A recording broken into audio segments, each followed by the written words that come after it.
Ay guys, nandito kami sa Save More and nag-grocery kami ni Mama kasi walang-wala na laman yung rep namin saka yung mga kakainin pag midnight snack. Pero sobrang hilig ko pa naman mag midnight snack pag gabi.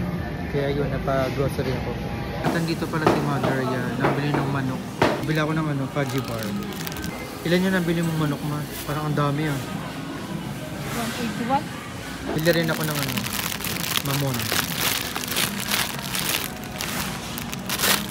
Buti na lang guys, wala pang ganun tao ngayon. Kaya medyo mabilis kami makahanap sa mga kapila.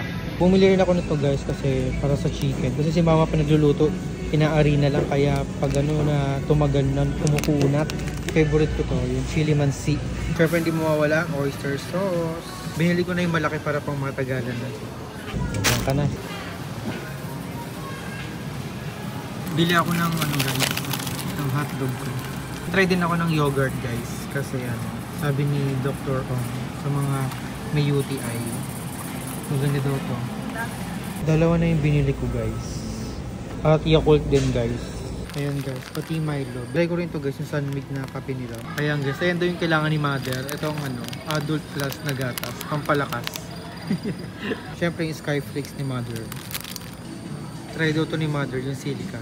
Slurp! Nahirapan siya mamili. Scotch Brite, Downy. Meron pala dito sa SM nito na nabili ko sa TikTok. Mas mura siya ng piso. Bumili rin ako ng Sesto. Yakisoba. Kumuha rin ako guys. Pancit Canton. So, ang dami na kagad. Magkano na kaya ito? Century Tuna. CDO Meatloaf. Nakapila na kami ni Mother sa Senior Citizen. Ayan, sinama. Nakaupo. Ayan guys, nakapila na kami.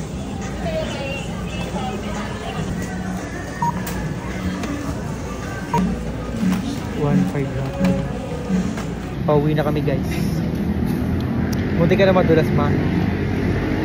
Pasyunga-syunga eh.